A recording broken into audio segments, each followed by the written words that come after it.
Welcome to Uncut with Why podcast, where we discuss topics that helps, harms, and honor our community. We speak unapologetically and say everything that y'all are afraid to say. Here we're going to tell the truth uncut. Now let's talk. That's right, let's talk. Welcome back to another episode of Uncut with Why podcast. Today on this episode, we have Lamar King Sr., Lamar King Sr., originally from Milledgeville, Georgia, and currently now residing in Houston, Texas, with over 15 years of experience in the sales industry. He has learned the art of transformation, not just in the business, but in life.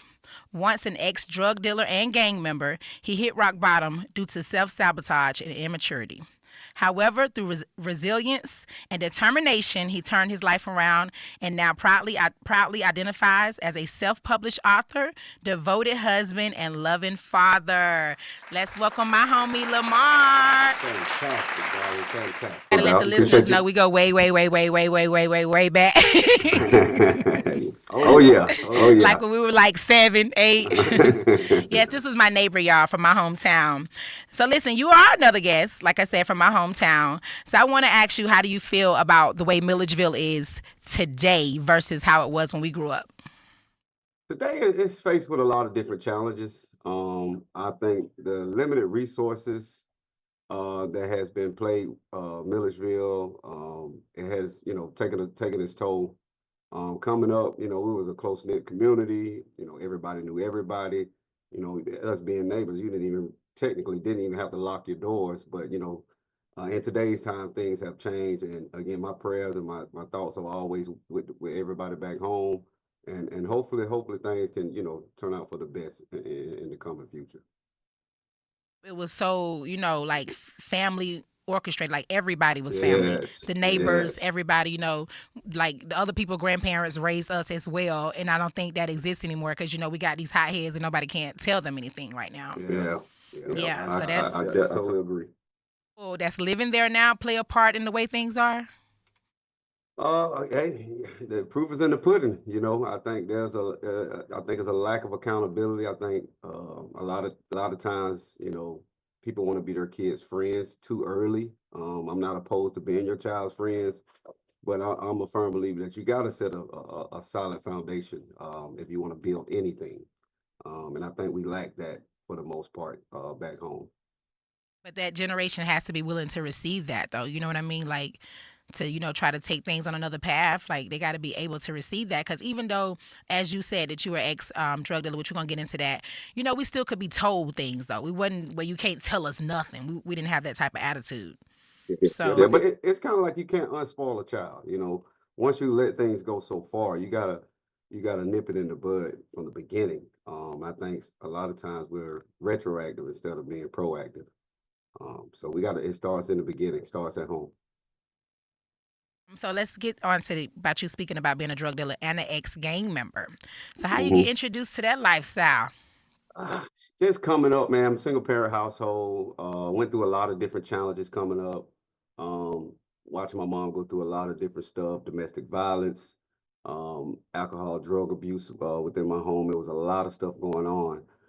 So with all the distractions and all the trauma that we was dealing with, I had to find an outlet, and the outlet was the streets. The outlets was trying to make a name for myself within the community, within the city. So of course, we did like everybody else do, monkey see, monkey do. So started hustling at 12, pretty much joined the gang. It really started out like step group stuff, and then it evolved into something else where we started, repping colors and repping a set. And it took its toll on me at a young age. But it's just one of those things that I had to go through. I'm not glorifying it or praising it in any way, but I'm appreciative of the things I had to deal with because it made me who I am today. I'm able to look back. I'm able to see things for what they are today versus what it was back then, and be appreciative of my life today. So gang banging introduced you to drug dealing, or drug dealing introduced you to gang banging? I think it was simultaneous almost because we were already clicked up anyway. We already had a group of friends. Yeah, we already had my group of friends. since mid '80s, mid late '80s, and as the drug culture, the gang culture kind of creeped in, it was just all synonymous. It all came kind of at the same time, and I would say the gang culture kind of took over in the latter part of my teen years. But the hustling was just all about trying to trying to buy school clothes, trying to look good for the girls, trying to make sure I'm on point. So I think and I also I think the television, Hollywood, man, watching movies like Minister Society, Boys in the Hood, New Jack City. We emulated what we watch. It's kind of like when we watch kung fu movies as a child, we would go outside and we would be kung fu masters. Yeah. So once we started watching Nino Brown and Old Dog, of course, all that played a part in what we tried to, what we wanted to become. So yeah. Wow. So I guess that means because you was deep, you was deep in it, you was locked in. So you ever did anything you regret? Yeah, I've done a lot of things that I regret, but I try not to hold it, try not to be so hard on myself because again, I was young. Me and my mom was very impressionable. I, was trying to fit in. And again, I think for my path and for myself, I had to go through those things. And if I could go back and do it over again, of course, I probably would do things a lot different. But we live in a reality. We can't turn back the hands of time. So you just have to, you make your bed, you lay in it. You feel me? That because a lot of people would say no, I wouldn't change a thing because that's what made me. But you're saying no, you Mhm. definitely would have made some better decisions. Yeah, I think they're being, I think they're not being totally honest. You know what I mean? That's kind of like saying if you knew the lottery numbers in a day when they were coming out, you wouldn't change your numbers. You know what I mean? Like I mean, just being straight. That's how I am. I'm a straightforward guy. I'm not going to lie to myself, and I think that's the one of the biggest problems we have, especially when you're talking about self development and growth. We want to appease ourselves. We want to, lie to ourselves and not be honest. You feel what I'm saying? There's no room for growth. You can't truly, I would say, heal from things like that if you're not, honest with your past mistakes and your past regrets and things of that nature. So, of course, I would change a lot of different things that I did, coming up. Which makes sense because then that means you might do it all over again the same Yeah, way, right? Which exactly. doesn't make sense. So, these drug dealers and gang members right now, do you believe they're like a plague on our community? Oh, well, to a certain extent, yes, most definitely, because it's like, you know, when you're out there, you claiming a set, you thinking that's the way life is. That's the way, that's the normal. You know what I mean? But when you start, venture out, you start moving around because just to be honest with you, a lot of times most kids, especially from our community, from our city, the farthest they've been is Atlanta, and maybe went down to Orlando, but they haven't really ventured out and seen things that it's a big old world out here, and the things that you're doing now, and the people that they're running with now. 10, 20 years from now, they're gonna be long gone. You're not gonna be, living that lifestyle for the rest of your life. And I think the youth sometimes think they're gonna be young forever. They think this is who I am, So they're definitely taking its toll on the community. And if they don't, wake up and smell the coffee, they're gonna find themselves in some very compromising situations, whether it's locked up and God forbid, in that cemetery. You think that prison is sweet, and from what I'm seeing, it's nothing, nothing. I'm talking about it's horrible. So your nightmare don't even begin just when the judge say the time to have to live in those facilities the way they are now. I'm talking about people are getting murdered left and right in these prisons. So Hmm. it ain't the place to be. It really isn't. So the OGs, like people like yourself, because we are over 40. Do you think that you all can, make an impactful change? Like, do community events, pull them together? Yeah, I think I think we can. I actually did an event a few months back. Shout out to Telly Boone and O3C. We did a Bury the Hatchet to try to bring together, try to squash the beef that's going on in the city. But I'm gonna be, straight up honest. A lot of times I feel like you get these kids that are out there got a taste of the life. It's too late for them. It's kind of like you got to let life teach them. My main focus, even now with the things that I'm doing, I'm focused on the elementary kids, the grade school kids, because you got to try to, again, like I said earlier, you got to be proactive. You got to try to get these kids before. they get a taste of the life, before they get a taste of, the money, the fame, the things that come with that culture. And so, just trying to fix the people who are already a part of that lifestyle, in my opinion, it's too late for them. Like, and I'm just gonna tell you the straight honest truth. Yeah, I think it's too late. That's just my opinion. Some people think different. There's a lot of people that don't, necessarily agree with what I'm saying. But I've seen firsthand that a lot of times these cats, they don't want to listen to you. They don't want to listen to the OG. Oh man, you old. That's the old days. We smarter now. We got more technology. We got more this. We got more money. We got more this.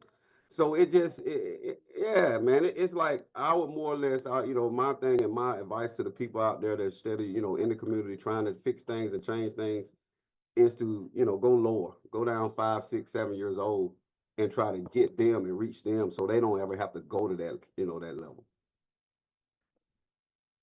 Young, like, I'm very scared of dogs, but to all the dog lovers, I think they were saying something like, all pit bulls just don't grow up attacking people. You raise them young and they go by that way that you raise them. So you're right. If you can get involved at those younger ages, influence them, show them life outside of the streets, I definitely think that could bring about a change. Definitely. So listen, so your brother was another good friend of mine, and during your time of being out here active in these streets, you lost your brother at a young age. Let's talk about Yeah. that.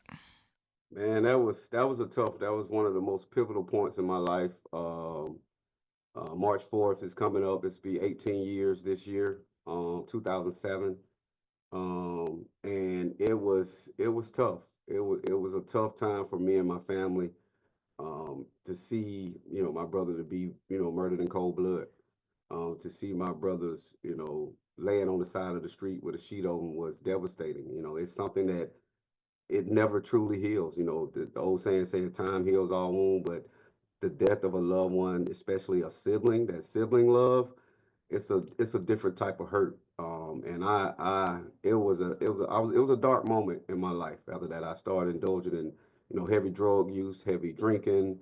It was a time that, I went through a divorce at that time. Like everything was just falling on me at one time. But again, it was shortly after that. But I think the effects of my brother, because I was indulging in drugs, indulging in alcohol, I was kind of trying to suppress the hurt, suppress the grief, because I had to be strong for my mother. You know what I mean? My mom, it was a hard time for my mother. And so and essentially I couldn't even really mourn because I had to kind of be strong for her, be strong for my sisters because they, then I became the big brother now of the family, of the man of the household, so to speak. So it just made things real difficult for my family, and not only the family I came from, but the family I created. And I didn't know how to handle it because up until that moment, my family really hadn't experienced death like that, outside of our grandparents. Yeah, but outside of our grandparents, which we expect, the elders of our family to, we expect to bury them. But when you bury someone at 29 years old, that's tough. It's unexpected. It's so sudden. And of course, in the black community, we don't believe in therapy. I ain't talking to nobody about my problems, so I'm just dealing with it on my own. And I indulged in, heavy drug use, cocaine, just big bottles of liquor every day. It was tough, man. It was a real dark moment for me around 2000. From 2007, I would say up to about 2014, for about 7 years. It was real. It was real tough. Yeah. And alcohol and smoking and stuff and doing drugs and stuff, that was like a coping mechanism you was trying to use, but it was actually damaging you as a man, which affected, I guess, your marriage. And you weren't Yes. able to Yes. save that. So let me ask you this. Have you forgiven your brother's killer? Because he is somebody that we've known a long time as well. Yeah, I forgive him. To be honest with you, I tried. I'm glad to be in Texas. I'm glad I don't have to, run into him or see him and things of that nature. But I had to forgive him. I had to let it go, because it was hurting me more so, and that's why I indulged in heavy drug use to try to suppress the grief, the loss of my brother, the devastation to my family. So in a nutshell, yes, I forgave him, but I'm not going to hang out with him, drink a beer. I'm not even going to speak to him or anything like that. But I had to let it. Yeah, I had to let it go for myself. So yes, I did. I did forgive him. You ran into him? Have you seen him since he's been out? Whenever you was in I Georgia? have. I have. I seen him the night before I moved to Texas. And it was a crazy. And even then that night, I told myself prior to that I had forgiven him. But it wasn't until I saw him. And when I saw him, it was him and his brother who was at the Donna Club. Uh, and they was, taking shots, high fiving, laughing, and they didn't even see me. You know what I mean? And me and my wife, we were there, and she obviously had seen him before I did. So now I'm on go. I'm like, oh yeah, I got to get my lick back. It's time for me to get my lick back. So I go outside, and I'm gonna go outside and wait for him to come out because I really didn't want to cause a scene inside the club. And my wife was outside, and she was like, get your ass in there. She gave it to me. She like, that's why I was ready to go. That's why I didn't want to come here. And I got my ass in that car. You know what I mean? But but I thought I had really forgiven him, but once I saw him, it brought back it opened up those old wounds. And I'm fortunate, I'm appreciative of my wife who was there to kind of say, hey, come on, because at the time, this is the night before I'm finna come move to Houston. The U-Haul's packed. We already solidified our place here in Houston. But I was about to throw all that out the window because I already know if I had done something crazy, I was gonna be the first person they were gonna come look for. You feel what I'm saying? So, but it's still something it's very tender. It's still something that I have to continue to work on. Because Put it people that like know that. your brother, well, knew your brother, like myself, like they know if the shoe was on the other foot, and thank God it's not. But I'm just saying, if it was, your brother probably wouldn't have let your killer live past day one. Oh man, I'm no just being question, real. and that's some of the stuff that was running through my mind. You feel what I'm saying? Like, what if it was me on the side of that road? What would my brother be doing? He would have. It would have been. Oh yeah, it would have been up there for real. So I'm glad you are past that because like I said, forgiveness takes a lot, but like you said, it's more for yourself than the other person. You know what I mean? So Hmm. don't hold on to that because that'll age us. And you're looking really good to be in your mid Appreciate 40s. So we don't you. want that to Appreciate you. happen. So listen, you're married now. Yeah. Shout out to your new wife. But I know you were Hmm. previously married to my homegirl Nikki at a very, very young age. So Hmm. what made you get married young? I just the trials and tribulations I went through, coming up. Me and my father, we had a great relationship coming up, but he wasn't in the household. My stepfather, he was a drug addict. He just caused all kind of turmoil in the house. It was a lot going on. So at the time when my ex-wife was actually pregnant with my son, I was out on bond about facing 20 years in federal prison. Um, and I gave a guy a ride, and he had some drugs on him, and the feds was watching him, and it's like they dropped out the sky on me, and I was a correction officer at the time, and man, I faced embarrassment. They put me on the front page of the Union Recorder.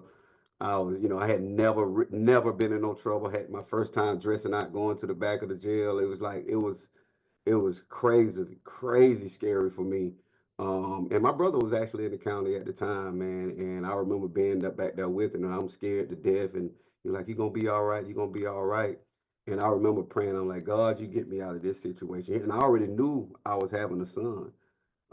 It was February of 2000. I already knew I was having a son, and I was like, God, you get me out of this situation. You ain't gotta never worry about me. So after I got out and my son, the birth of my son and seeing him, it just changed everything for me as far as straddling that fence because that's all I was doing. I thought I was smart. I thought I was able to play both sides, and you can't play both sides in life and pretty much in anything. You got to pick a side and you got to stick to it. And my son, he changed my life, and I tell him that often. He saved my life because had not he been born, ain't no telling where I'd be. Ain't no telling. Yeah. Pregnant is what, made you say, okay, I'm going to get married? Yeah, and then seeing him, well, we got married shortly after he was born, and I knew I wanted to be there for the long haul. I knew, and not to say that I didn't care, I didn't love her at the time, but I knew I wanted to be there hands on. I knew I wanted to give him the things that I didn't have. I wanted to give him that day in and day out father figure, and something that I was missing because I feel like a lot of my mishaps, a lot of my, shortcomings, especially, early in life, is because I had no confidant, I had no father figure, I had nobody to kind of lean on, or, what I mean. So I had to, be that for my boys, and that just kind of like, it was a no question that's what I had to do, and I'm glad I did. I'm glad I did. My boys are doing fantastic now. Yeah. It's two great sons. So, do you want to tell me a little bit about what brought on a divorce and how was that? How was that for you? That was crazy because, at the time I was a player. I was, I had me a roster. I was, still, indulging in things that I thought was manly. Trying to, because I think what it is because, especially at that age, as a young man full of testosterone, we want to be looked at as a man. And what more than we could think of ourselves as a man than, satisfying multiple women? And that's what I thought what it was about, and there's a lot of different things that played in it, but I take ownership for a lot of the stuff that ended my first marriage. Just trying to, be this Casanova, and I can't sit here and point fingers at anyone but myself. I can't say, what, she made me do this or she made me feel this type of way. At the end of the day, it was on me. And I tried, but the damage had been done. And yeah, the hardest part was, out of all of it, besides, ultimately the divorce, it was, the first time not being, waking up in the morning and going to sleep at night with my boys in the house. That was a tough time. We had to go through some growing pains because my boys felt a certain type of way. You know what I mean? They felt a certain type of way. And I stayed with it though. It was times where I felt like I wanted to throw my hands up because my boys felt like I had to see them and let them down.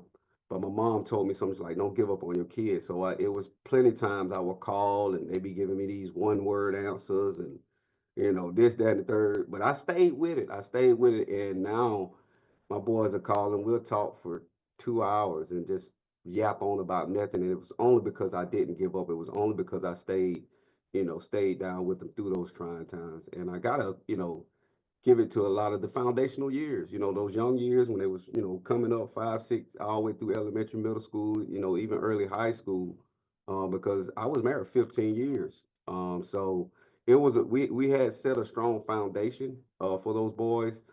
So that kind of strengthened our relationship even now, you know. Okay. So how did you meet your new wife? Me and her met. We had, of course, our own social media. She was a friend of mine, and I was, jumping in them DMs. She wasn't giving me the time of day, but I was very persistent. And we kind of start, we start kind of conversing and things of that nature. To be honest with you, was the first person to purchase my book. She even got a copy of my book before I did. And we kind of hit it off. Dated for about 10 months and ultimately got married and moved to Houston all within a year's time. I was telling her, like, I don't want no titles. Like, I'm just going to play the field. And she gave me that look like, this ain't that type of party player. You know what I mean? So ultimately, eventually, it was like she was a person that was easy to talk to, a person that kind of was able. I was wasn't afraid to be vulnerable around. A person that just eventually I just fell head over heels for, and I was like, hey man, you want to get married? You get married? Let's move to Texas. And she was with it. She was with it. You know what I mean? So Got to chase. They can't just get like that. So maybe her putting you on the chase was the key. yeah, perhaps so. The rest is history now. But I'm so appreciative that I found my person. You know, what I mean, I found my person that I'm ready to spend the rest of my life with. I'm a hopeless romantic, and the two of you have a beautiful baby girl together. How old is she? Courtney is 2. She just turned 2 this past September. Courtney is a real trooper. Courtney was a 23 weeker, uh, weighing on 1 pound 1 ounce. We spent about 5.5 months in the NICU. But she has really, I love my boys. My boys, they changed my life. They saved my life. But this little girl, oh my God. Oh my God. She got me. She got me fucked up. I ain't gonna tell you no lie. I've seen the journey, because my son Giorian was a preemie too, 24-weeker, and he was in the NICU for 5.5 months. So when she was born, I just watched you, and I see like the admiration you have for her being a soldier. Them babies are real strong. People don't understand. Them Yes. premature babies are like built to last for real. So that's really Hmm. good that you letting us follow the progress of her, and she looks like she is just was born full stage, full term baby. You know what I mean? Like Yes, she's catching up fast. she Giorian took a is. lot of time. She is. She's definitely her adjusted age is catching up. You know what I mean? Because yeah, because she's technically she was supposed to be born this month, in January. But she came, of course, 5 months early. So she. Mhm. Therapy and just like I see the things you have her doing, and even things Mhm. you had her doing last year, just moving around, getting mobile. Those are the things that help that even if she has therapy or whatever. But when you do it at home, they get like I don't know. I guess they can tell it's the parents that's trying to motivate them to do something. I'm not saying Yeah. these therapists don't know, but when they got their parents actually teaching them how to do these things, it's like they want to learn. I seen Yeah, that and with my I'm son. I'm appreciative of being here in Houston because the resources that we have here. She's had, OT, PT, she's got a speech therapist now. Like it's the resources we have here, I think if we were home, it would be a challenge. We have to do a lot of traveling. We have to do, we're 5 minutes from the medical district here in Houston. The people they come in home. It's been an awesome journey. It's been an awesome journey. Now, having your daughter, does this soften your heart, for women? And, how you did was, you were a player and stuff. I'm sure you won't want nobody to treat Courtney like that. No, it was off my heart because I'm just playing.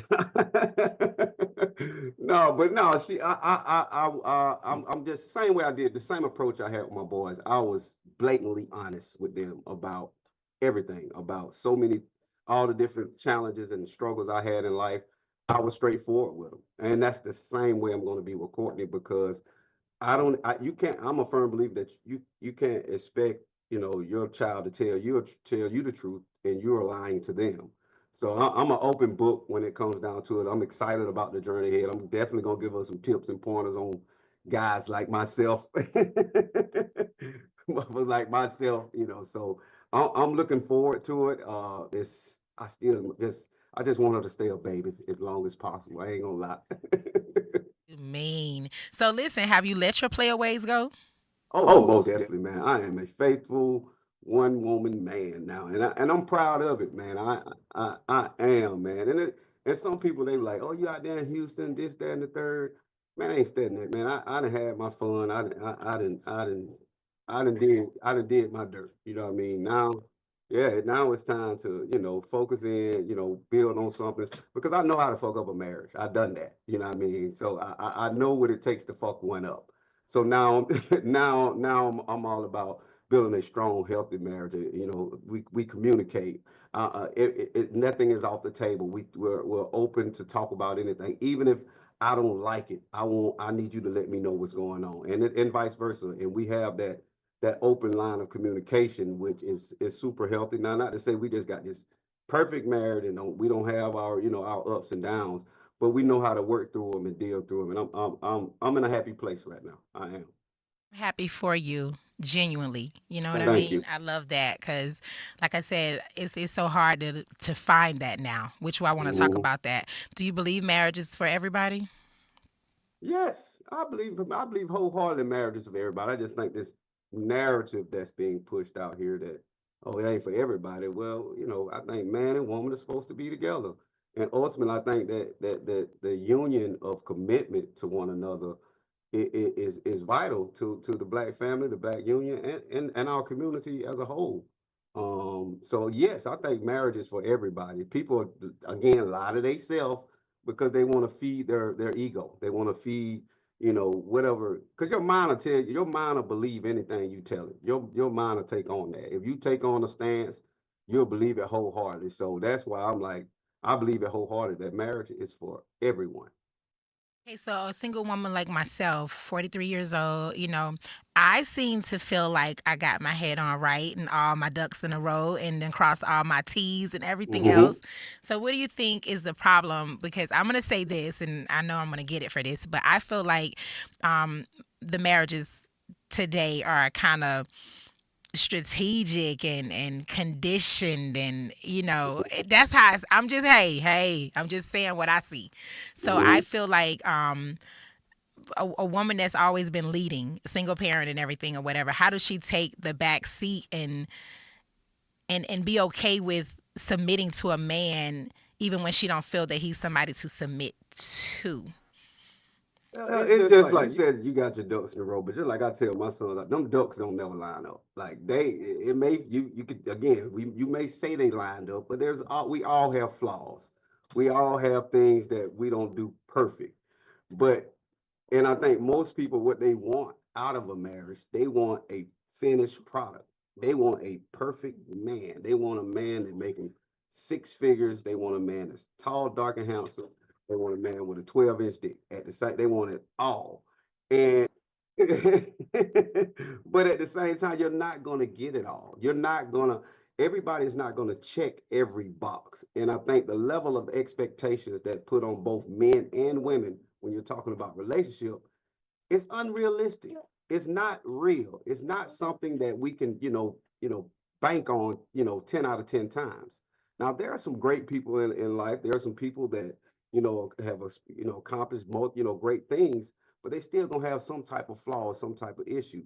And when we expect those things and we want it all, we wanted all that, lined up, all those ducks that line up, they don't ever line up. So I think being willing to grow with one another, being able to see a person's flaws and be, of course, talk about them, have conversations on them, and work towards, something greater. More You times than talking? not, people just they want that finished product, and it ain't out there. It ain't. Yeah, I know. But see, the way you're talking about marriage, how we think it's supposed to be, right? But Mhm. again, what do you feel about what I'm saying about these arrangements and these conditions, and like the men are more superior, the woman don't have a voice, and just a lot of low self esteem going on. I mean, you can see it clear as day. Well, the men are supposed to lead, and the women are not supposed to lead. We're acting out of order. So I think if you're talking about a woman who's always led and always handled everything, I get that. So, that's what we have come to. But in order to get back into the order, we got to get back into the order of things. I mean, call me old fashioned, but the men are supposed to lead, and women again. Women nowadays they got that mouth, that damn mouth. That's the biggest issue because a man can take a lot of stuff, but they can't take that. They can't take that being getting their legs cut off and on there. And then oftentimes, especially a real man, he know he can't put his hands on it because he just like if me and a guy having a conversation and he get to doing this, there's a threat of violence. We can go to blows, but with a woman, we can't do nothing but get frustrated. So what they end up doing is walking away. So I think what you have to learn how to do is to be submissive, and people use that word, I think, too much and they use it out of context. Submissive doesn't mean like the woman from Color Purple bark like a big dog and all that. No, that ain't being submissive. Is more or less being cooperative, being able to compromise when you don't necessarily like something.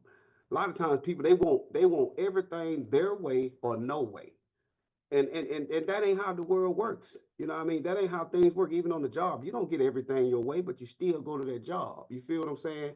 But oftentimes when you get in the home, because we've been conditioned and things have changed so much in the last 20, 30 years, that women, of course, they're making more money, they're more independent, they're more strong. But the balance, you look at our youth today. The reason why the youth are in the way, the reason why the youth are acting the way that they are is because there's no balance at home. There's no balance. Like me and my daughter Courtney, we bouncing out the facility, we doing wild stuff. I'm letting her eat hot stuff. My wife is the more sensitive side. No, she can't do that. Don't do all that. You gotta have that balance. You gotta have balance, and we have lost that for the most part, all because I think women have got so headstrong in a lot of different areas, and men have kind of, they have taken the back seat. They don't want to be in the front seat, So, I, Speaking of that, you were saying, like this is a different time, and you were saying that women with the mouth.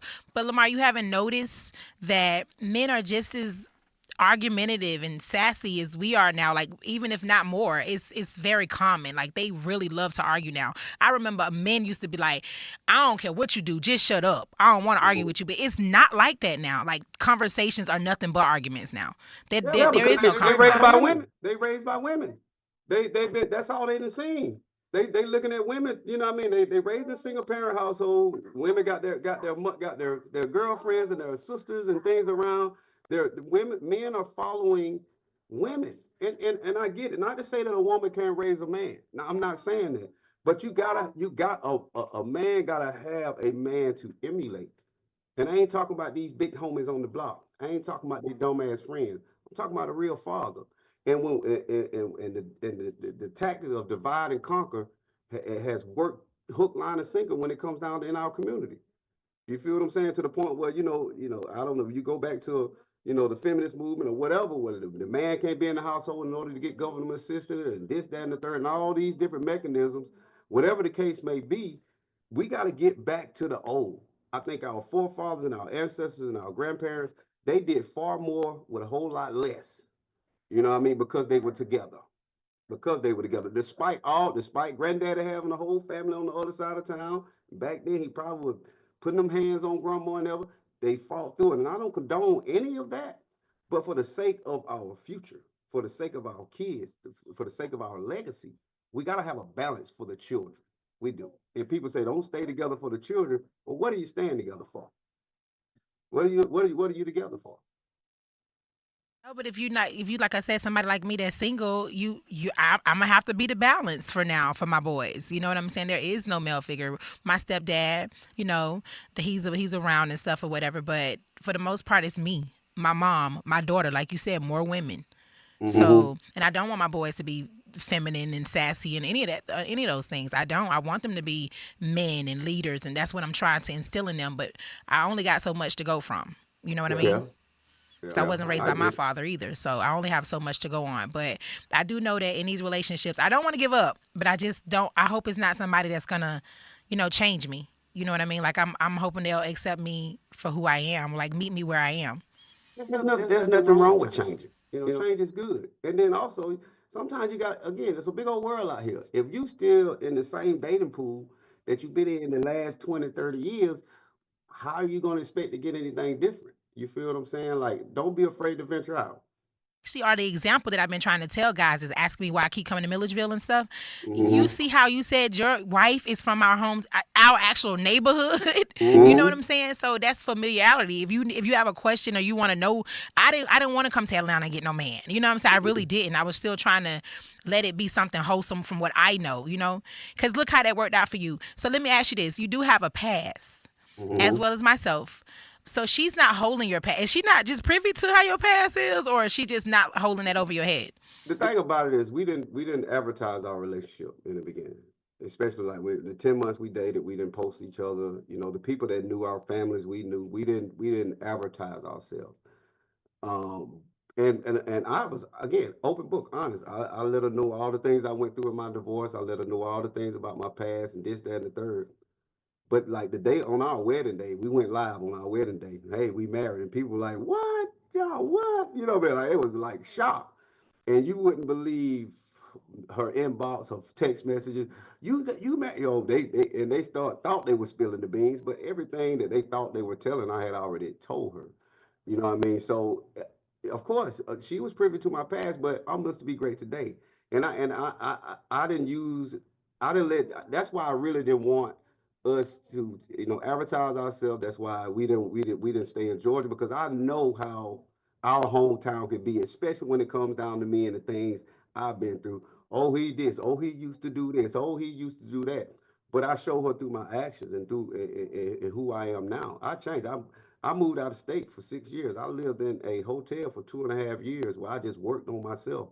There's a lot of different things that I had grown past, and a lot of times, especially your hometown and places you're familiar with, they think just because they knew you, they know you. You feel what I'm saying? That's that. My name is Lamar. Most people don't even know Lamar. You feel what I'm saying? Like exactly. So I had to reinvent myself, and it was because of the shortcomings. It was because of all the, the hurt from the death of my brother, the divorce. Those are two big major events in my life, and I had to sit down and say, okay, we can't keep doing this same stuff. We can't keep doing, expecting a different outcome.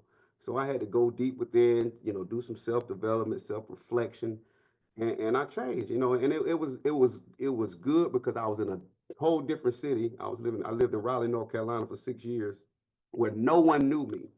So I didn't have a constant reminder of who I used to be. You feel me? I didn't have a constant reminder to,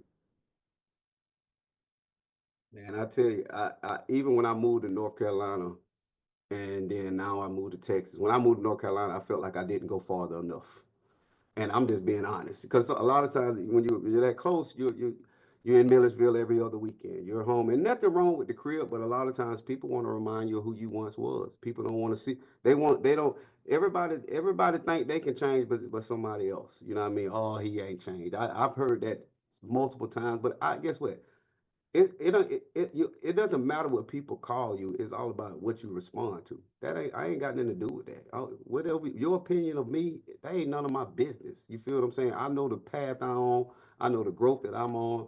Even in my book, I talk about it. My book was one of the pivotal points to where I started changing and growing and doing and thinking different. It's all about your mentality. You know what I mean? What's your wife name? Lashonda, Lashonda Okay, well, King. shout out for her, to Lashonda because she did not hold your past over you. You know what I mean? She did not make her Mhm. decision based off that. So I'm happy for it because, like I said, like you said, people will hold that over you. So this Mhm. huge move to Houston, so it wasn't her idea. You just got her to agree to go. What made you want to go to Houston? Well, she was out here working. When I was on my book tour back in 2021, I was kind of going around the country, and she was out here working just about a few hours north of Houston. And I came out here visit her and visited the city, and it was just I fell in love. Houston is a whole vibe. The food, the people, the weather, and again, I don't nobody know me from a can of paint, so I'm able to let people see me for face value. Ain't nobody talking about what I did in 2000. You know what I mean? Ain't nobody bringing up the old days. And generally, when I go home, that's all people want to talk about. You remember this? You remember that? No, I don't really. You know what I mean? So Houston became, it was like let's try something different. Especially after I lived in Raleigh for 6 years, and when I came back to Georgia, even Atlanta itself had changed a lot. It was just different, and I just, I knew I wanted to find another spot, another city to plant my feet, and Houston what it is, and I don't. We've been talking late. I don't even know if Houston is going to be the final destination for the King family. So I'm always about growing new places, somewhere where I can, prosper and grow, and always getting better. Hmm. Family support any move that you made. That's what's up. Yes, So what made you yes. write a book?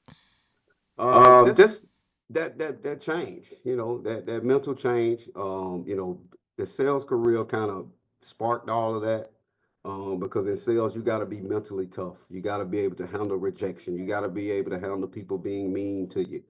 And I just really just decided to write a book to kind of get it all out in a sense, because a lot of times, especially as men, all we do is suppress our emotions, our feelings, our thoughts, because we don't want to be looked at as weak. We don't want to be looked at as, as a simp or a punk or whatever, right?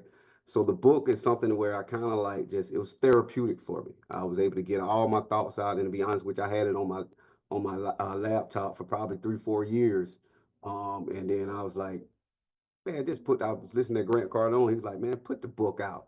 Don't worry about editing. Don't worry about none of that. Just drop the book. And I dropped the book. No edit, no nothing. I sold almost 10,000 copies.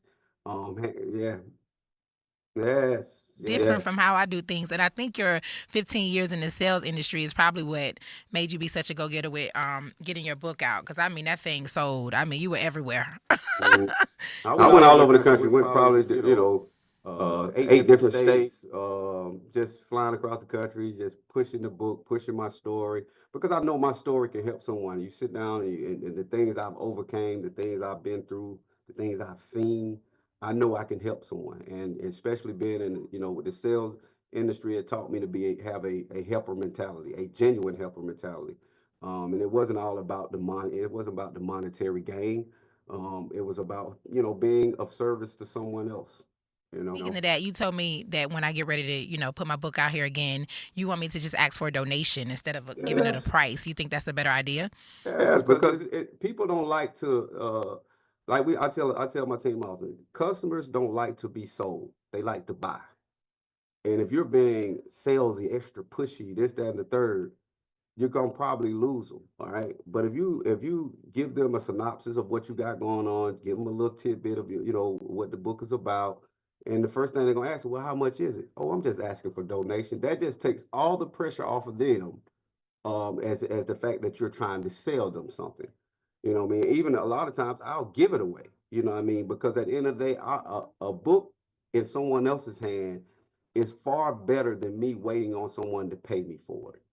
So I was more or less like, hey, even if you got $1, it didn't matter because these books don't cost much. They don't cost that much to publish. It don't cost that much to publish. But just getting it out there, putting the brand out there, the Be Great Today brand is something that I'm proud of. It's something that I stand on, something I believe in. Because again, I'm not privy to my past. It's all about right now. Every day I wake up, even whatever, no matter what it is. Today is Friday. No matter that today is Friday, guess what? It's today. No matter what you call it, it can be Christmas, it can be Halloween, it can be Thanksgiving. But at the end of the day, every day I wake up today. Tomorrow never comes. Every day I wake up, it's today. Yeah, look at Mhm. you. And so the name of the book is Be Great Today. Be great today. It's on Amazon. It's definitely on Amazon. Yep. Okay. Are you coming back to Georgia, to visit the homies and family and stuff? I don't know, man. My family, they come here though. A lot of the holidays, my family, my in-laws, my mother, they come out here. My father's been out here trying to get them boys to come out here, but I got to get penciled in on their calendar. They so busy now, you know what I mean? But we talk daily either way it go. But at the same time, my family, I get them to come out here because like I tell my mom, she's retired now. I'm like, Mom, you've been there 60 years. What else is there for you to do? Come to Houston. And Courtney makes that easier because like I tell her, she don't come see me. She come to see that baby girl. You feel me? She but I'll probably we're gonna make it home at some point through this time this year. Uh-huh. Hopefully when you're in town, I can get you in the studio and we could talk about some Definitely. more things. So what's Hmm. next on your journey, friend? Next, I'm still these books, man. I've dropped 3 more books. I got 2 kids books and I got a journal out. All of them are on Amazon. You can find me Lamar King Senior. Actually working on a sales book now. TGIF: Tonality, Gesture, Indifference, and Focus. A guide to sales mastery. I'm just pushing this self-published author brand, Lamar King Senior, to the death of me. That's my whole goal. I want to have 50 projects out there to leave a legacy behind. Because one thing about it, far long after I'm gone, these books will still be roaming, these streets. They'll still be here. One of my favorite books, Think and Grow Rich by Napoleon Hill, is still it's probably one of the #1 best-selling books in the world today, and the man's been dead almost 100 years. So that's my goal. That's my vision for my work is just to continue to push out good quality books, good quality work to help others, in self development, self growth, sales. And again, now I'm focusing on the kids because I got a daughter who we plan to homeschool. So we're doing some different things, some different projects geared towards, preschool and grade school kids as well. Ooh, okay, okay. Yes. Okay. Well, I'm super proud of you, and I know you say you have rebranded yourself, but to me, I still see my homie, my friend. I just think that you got it right. That's all. You on the right path. But I definitely think Thank you you. are who you are, though. And don't never take that from yourself anyway. Thank you. Thank you so much. I'm so happy to have you here as my guest. It means the world to me. I will be in touch to see if we can get you back. Anything you want to leave my listeners with? Anything you want to tell them? Hey man, just hey, get up every day, uh, thinking about becoming better, being better version of yourself today than you were yesterday. Like I tell people often, yesterday is gone, and tomorrow it never comes. So be great today, today. I love that. That's a great way to end this show. So I want to thank you all for tuning in, listening. Please remember to like, comment, and share this video. And we will see you again next time.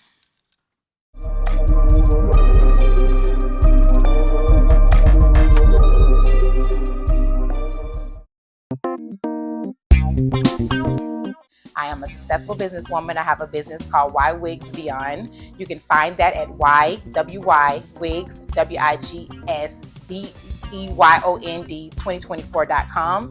I'm an author. I have a book called From a Pawn to a Queen, and I'm also an actress.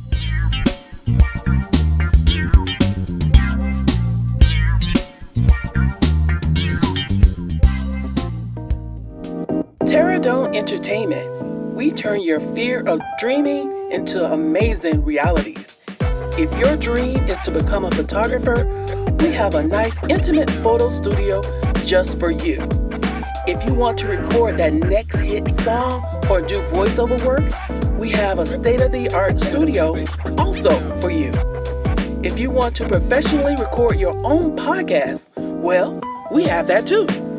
Check us out at www.pterodonentertainment.com. We are the only ones to turn your fear of dreaming into amazing realities.